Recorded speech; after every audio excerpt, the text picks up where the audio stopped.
You were like, come on. So, you know, maybe they play Steve now. I don't. hey, look.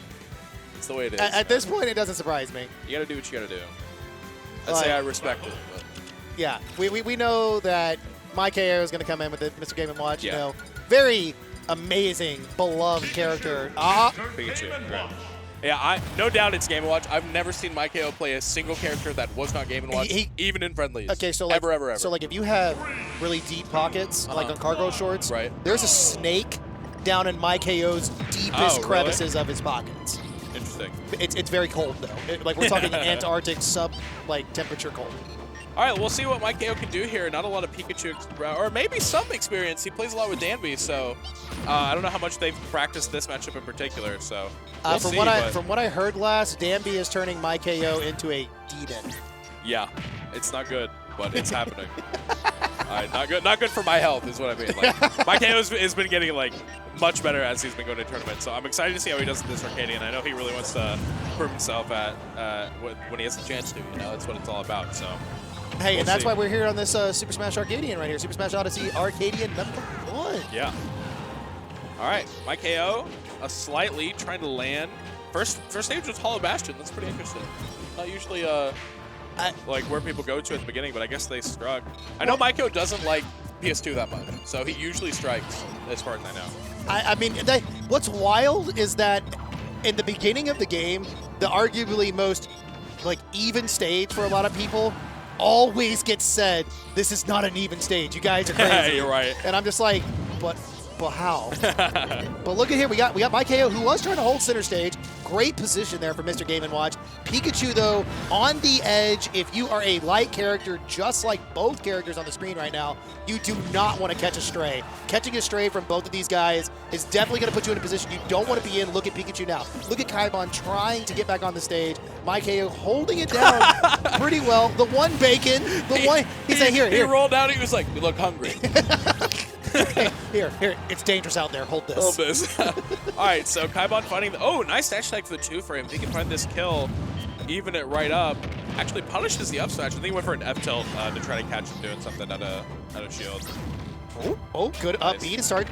Okay. I like what they did with that. They got position. They threw a hitbox out and protected their landing.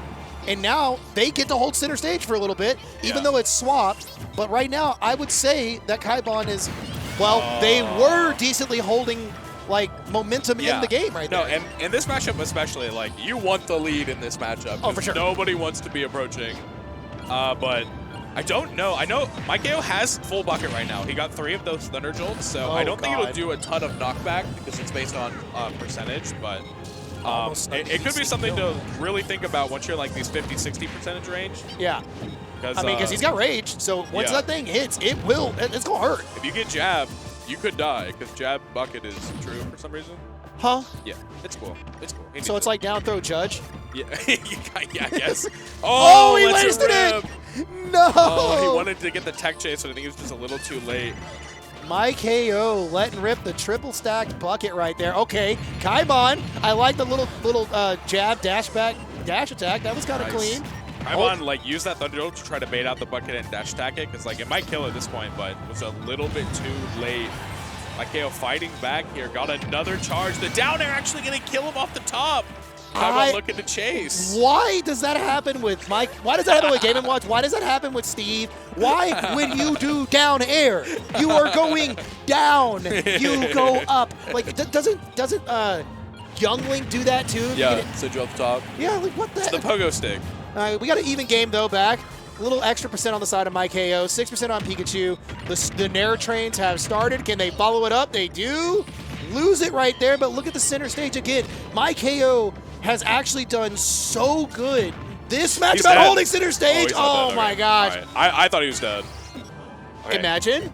Imagine he threw the back air out and caught the side B. Oh my lord. All right.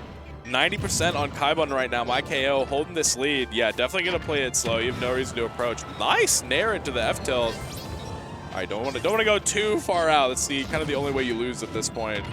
I mean, but I like I like the risks that we are seeing my KO take. Yeah. The last time that I played them, which was at that friendly session over at Tispy's house, They did not play like this. They weren't playing very risky, but look at how calculated he's playing right now. Definitely been getting like better and better with every single tournament. He's been putting in tons of hours practicing, so it's awesome to see these new kind of setups that he's now very aware of what people want from him.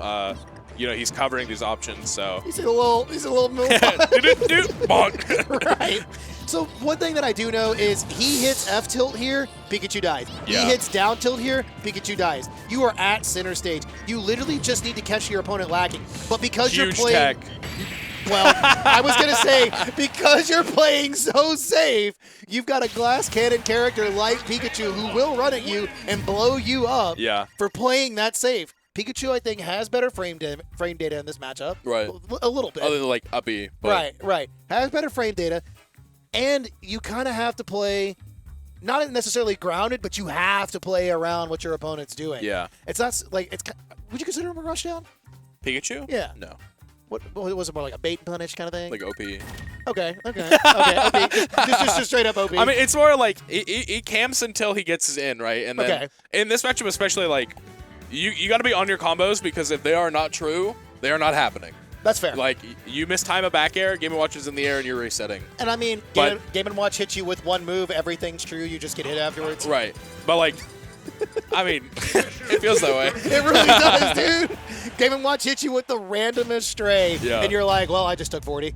That first game, though, like, my KO was up. He won the game. He was up 70%. But it was one, if he did not get that tech at the end, he lost that game because he got tech, or, like, reset, and then, like, guaranteed up smash. So he was very close to losing. Who picked FD? Kaibon. Why? I don't know. I feel like this is not the move. I feel like this might have not been the best counter. I know it's pretty good for Game & Watch. Maybe Kaibon just felt like they were getting juggled too hard above the platforms, but I got some bad news. It don't get much better. In fact, it gets significantly worse. 107. They just touched the ground, and they're at 107. Yeah. All right, my KO getting the 1 out on the judge. Okay, get it out of the way. Get it out of the way. He was like, my dash attack won't kill here. I need a little bit of rage. And he put 11 on himself.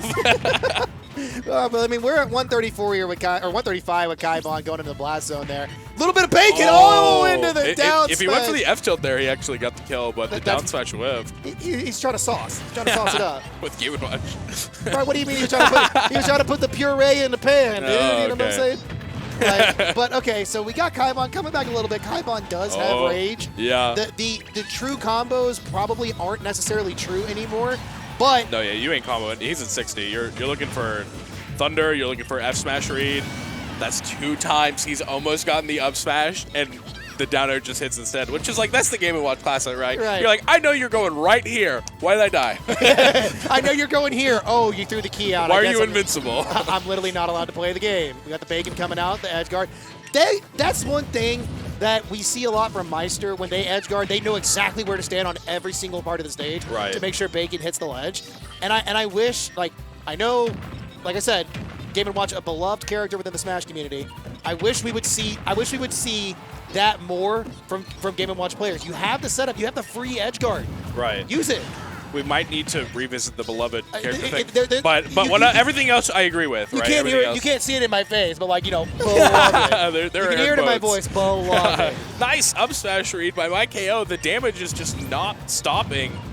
This is just getting worse and worse for Kaibon. You can't find a way in. Up smash, looking for Kaibon to up B back onto the stage aggressively, but it's just not going to happen. Gets past him there, but the damage is looking already too done, man. He's got so much percent on him already. Now what would be good here is you gotta, like I said it last game, and my KO has literally done it this game.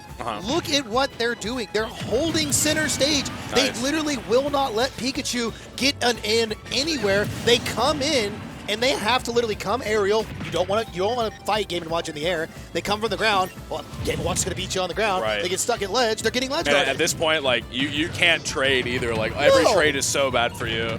Like, and here we go again. We're back in the juggle state. 55 on your last stock. This is not where you want to be, Kaibon. Maybe revisit the counter picks because FD probably wasn't the stage to take Mr. Game & Watch. I mean, and like, you gotta, if you don't know for sure, like, everything's a learning opportunity, you know. So maybe, oh, goodbye. You can Nice. say where the road. Super good. I mean, MyKO, stage aside, like MyKO played that game so well, right? He held real. stage for so I have long, to agree held with that. center. And just really, yeah, he just played it well. I think FD definitely didn't help Kaibon in that case, but No. yeah, he just never got anything started, and MyKO just played defensively where he needed to, ledge tried when he needed to. The center stage part. It's the center stage part that got it for me because Kaibon never gave up center stage. On Right. Hollow Bastion, they held the platform. They were underneath the platform. Right. They covered the edges perfectly. And then on FD, they hit Kaibon in the air one time. Kaibon did not touch the ground until they at least took 50. Yeah. Ridiculous. MyKO definitely getting a lot better. Yeah.